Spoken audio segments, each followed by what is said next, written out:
Hi everybody, great to have you tune in with us today. We're going to be looking at Exodus chapter 2 together this morning. So it would be great if you could grab a Bible and Exodus chapter 2.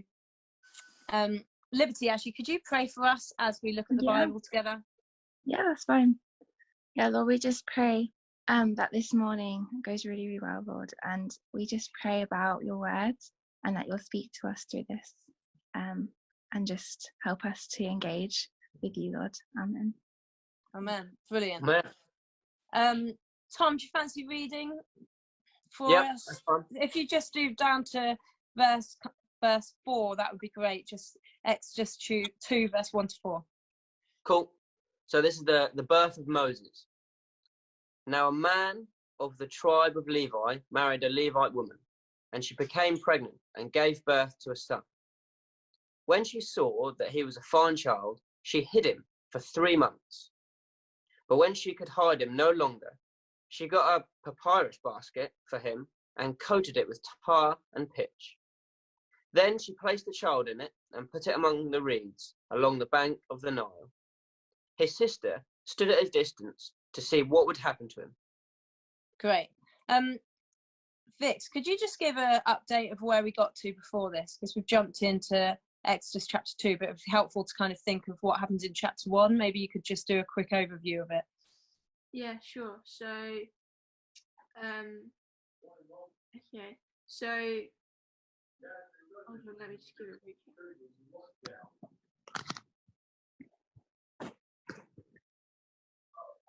recap. So you've got before you had like Joseph and all those people with him, and that whole like generation died, and then you've got the new king, and the new king didn't know anything about Joseph at all, and then tag team. Tom, keep going.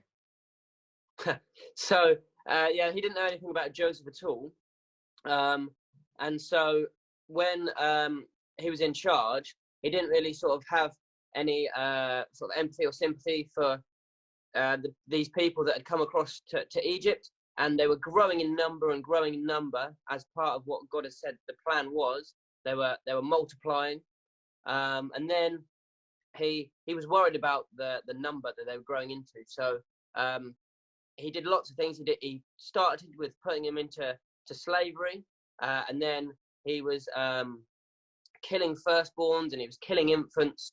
But it seemed like at every stage, God was there, and God had a plan, and God was still in control. So like the midwives, for example, the king or the Pharaoh asked the midwives to kill all the sons, but the midwives refused to do it. And that sort of showed that God was in control, and the midwives feared God. Brilliant. That's really helpful. Thanks, guys. Team effort, hey? So we get to this point where, as you said, Pharaoh had 3 solutions to try and stop the Israelites. One was enslaving them and forcing them into more labor. One was commanding the midwives to kill the firstborn boys. And the third was murdering the male infants. And then we kind of get into this bit, which, Tom, you read, which just kind of starts with, now a man of the tribe of Levi married a Levite woman. The point of that is these people are part of the Israelites. You know, they're part of God's people. And she became pregnant and gave birth to a son. Obviously, we recognize that the minute she became pregnant and gave birth to a son, this child should be put to death. That's what should have happened. But verse 2, what does the mum notice about this child? What does it say in verse 2? So He was a fine child. Yeah. It's a fine child. Interestingly, I looked up a bit about this, and it goes back to Genesis 1, where God says, I saw that it was very good.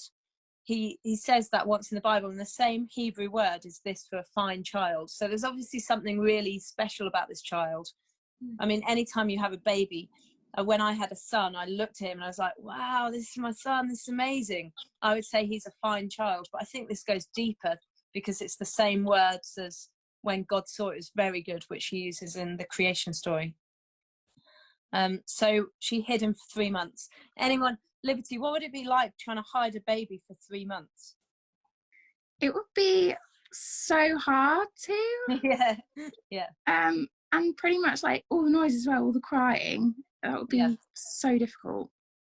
yeah, really true. So verse 3, when she could hide him no longer, she got a papyrus basket for him, coated it with tar and pitch, and then she placed it in him in it, and put it among the reeds of the bank of the Nile. How do you think the mum would be feeling right now? Absolutely like devastated, like distraught. Yeah, You don't know, like you're trying to do like the best thing possible for your son, but you have no idea what's going to happen to him. yeah. Interestingly, again, the papyrus basket bit, the only other time that's used kind of previously in the Bible was with the ark, with Noah and the ark. So it's like the same kind of idea that this lady, the mum, created an ark for Moses. Anyway, put him in the reed on the bank of the Nile. His sister stood at a distance to see what would happen to him. Okay, Tom, maybe you could carry on reading, because next we're going to get a load of things that come up which are just kind of coincidences. But I think when God's involved, they're not coincidences. When we put God in charge of our lives, when we try to follow his ways and do what we can and do the right thing, God seems to kind of make coincidences happen. And we see a load of these. So as we look at this next bit, maybe we can each spot a load of coincidences that I think are God's hand and God's provision over this. Tom, are you all right to go for it? Yeah, what verse do you want me to go up to? From 5 would be great. And we're going to finish at 10, but we might stop along the way, because anytime we see a coincidence or God intervening, maybe we could stop and we'll just chat about it, if that's okay. Yeah, that's fine. Okay. Then Pharaoh's daughter went down to the Nile to bathe, and her attendants were walking along the riverbank. Actually, just pause there. We're talking about Pharaoh's daughter. What Pharaoh, what did he think about what would, if he was to see this boy, what would he want done with this Hebrew boy? He'd want to kill him. Yeah, he'd want to kill him. So just bear that in mind. We've got Pharaoh's daughter here who goes down to the Nile to bathe. It's a crazy story. Okay, carry on then, Tom. She saw the basket among the reeds and sent her female slave to get it. She opened it and saw the baby. He was crying, and she felt sorry for him. "This is one of the Hebrew babies," she said. Okay, so pause there. Does anyone who want to explain kind of what's gone on there? Because it's kind of a crazy situation. The expectation now is that it's kind of what's going to happen, what's going to happen next. But do you want to review kind of what's happened in the verses 5 and 6? Yeah, so Pharaoh's daughter's gone down to the Nile to bathe, and she saw a basket like among the reeds, and she said to her female slave to go and get it, and she's opened it, and she saw the baby, and he was crying, and she felt sorry for him, but she would have known that her father would have said that all these babies need to be killed. So I think the fact that she feels sorry for him is pretty impressive. Yeah, amazing that that's happened. Just the timing of it as well. Yeah, like, she just happened to be there at that time that like the basket was there. Like it could have been further down the river and she wouldn't have seen it. Yeah, really helpful. That's a good point. Okay, do you want to read verse 7 then, Tom? Yep. Then his sister asked Pharaoh's daughter, "Shall I go and get one of the Hebrew women to nurse the baby for you?" Okay, this is mad. So his sister, talking about Moses' sister, went and asked Pharaoh's daughter, "Shall I go and get one of the Hebrew women to nurse the baby for you?" It's this crazy kind of situation. She must have had great courage, his sister, to go and ask Pharaoh's daughter, because and boldness. I wonder whether God was in that question as well. Because actually she could, like anyone else could have said, "Do you want me to go and get somebody to kill this baby?" But that's probably the answer, the thing that should happen. But instead, great boldness of Moses' sister going to ask for somebody to nurse the baby for you. And the response, verse 8. "Yes, go," she answered. So the girl went and got the baby's mother. Wow. That's what's just happened in that verse, because that's crazy. Well, it's that they've gone to. She's happy for them to go and get someone to nurse the baby. Who happens to be the baby's mother. Yeah. Do you see how God is kind of in this so much? It's incredible. This baby should have. The mum gave up the baby, hoping that something good would come of this, and probably entrusted the baby to God, because she was a follower of God. She was a Levite, and actually, the result was the baby comes back to her, like that. And that's crazy. When the baby should have died. Okay, carry on then, Tom. Pharaoh's daughter said to her, "Take this baby and nurse him for me, and I will pay you." So the woman took the baby and nursed him. Well, we'll pause there. And what do you think about that, Liberty? Have you noticed there that they said, "I'll pay you to look after the baby"? How do you reckon the mum was feeling right now? The mum's probably feeling really relieved that the baby's in safe hands. Yeah. And that she also gets paid, because they most likely don't have a lot of money. Yeah. So it's probably a brilliant situation. Yeah, that's really true. The mum would probably be, I think you're right, overwhelmed by, oh my goodness, I'm going to get paid to look after my own baby, who I thought I'd never see again. Just be like, incredible. I reckon if it was me, I'd be just crying before God, just saying, thank you, God. Thank you that you've done this to me. Okay, verse 10, Tom. When the child grew older, she took him to Pharaoh's daughter, and he became her son. She named him Moses, saying, "I drew him out of the water." Yeah. It's interesting with the name of Moses, isn't it, as well? That though, like, it just seems a common theme, his name really meant something. I drew him out of the water, but later on in the story, we find that Moses draws a load of people out of the water, doesn't he, through the Red Sea? His name has so many meanings. Okay, so when we do a Bible study, we always look at three things. One is, what does the passage say?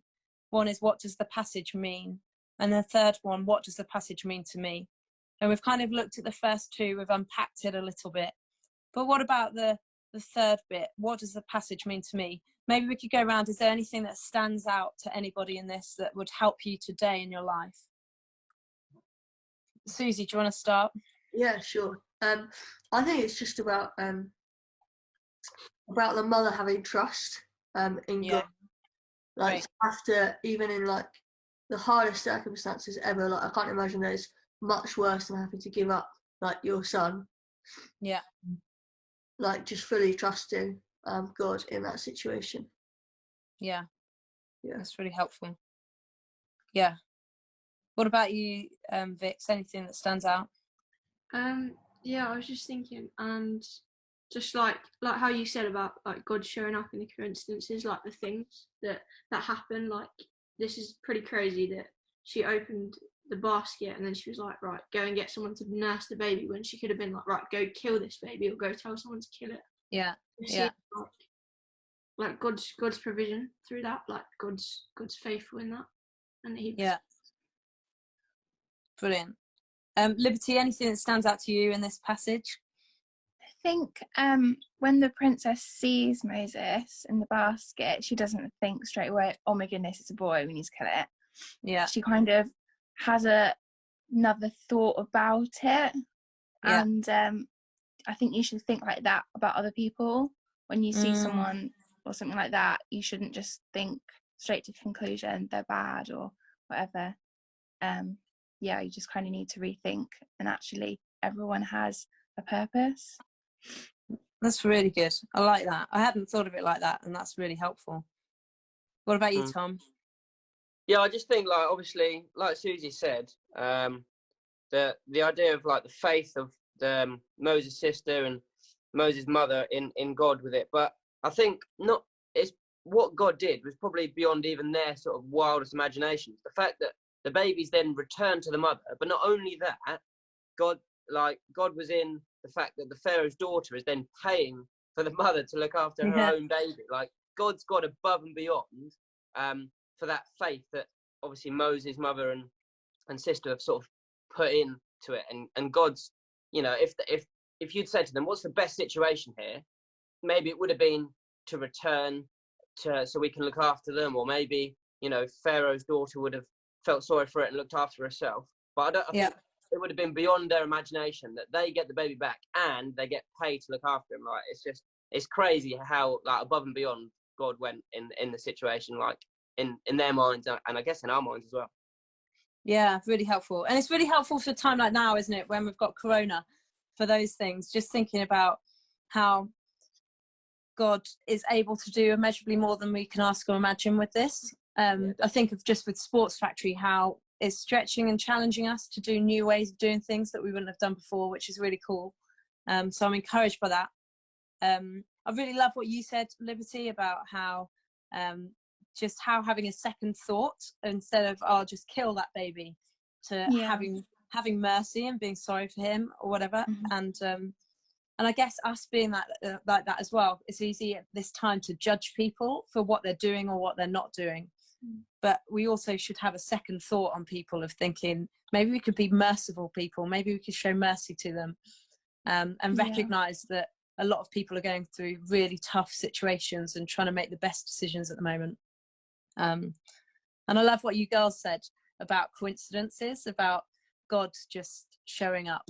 And I think that's exciting with faith in Jesus, that today's not the end of the story. He's going to continue to show up in our lives. And I just think of our Sports Factory team with that. If I just look at who's here, and I know that we've got Matty and Tim as well, but the way the Sports Factory team came together and the different stories you guys have to being on part of this team is like, it's incredible, isn't it? The coincidence, but actually God is the God of the coincidence, the God incidents, I guess. So good. So so Tom, maybe you could just close by praying for us, but praying for everyone else. I know Tim and Jess aren't well as well, so you could just pray for them to get better as well, and then we'll close this time together after that, if that's okay, Vix. Cool. Go for it. Yeah, Tom. pray. Yeah, dear Lord, thank you so much that you are the God of these coincidences. Thank you so much that you go immeasurably above and beyond all our expectations. Thank you that you are an all-powerful God, and again, as we found out today in this passage from the Bible, you are in control. And yeah, I just pray for Tim and Jess at this time. I pray your healing hand over them. I pray against any anxieties or worries, and that you'll just be with them today, and as they recover from any illnesses that are in that household, Lord. I just pray for everyone who's tuned into this and listen. I pray that they can take lots away from today, and that you'll bless their lives as well. Amen. Amen. So we'll be back tomorrow, looking at Exodus 2 verses 11 down to the end of Exodus 2. We'd love for you to join us. Please send your comments in, and we'll keep things going. Thanks, everybody. Bye.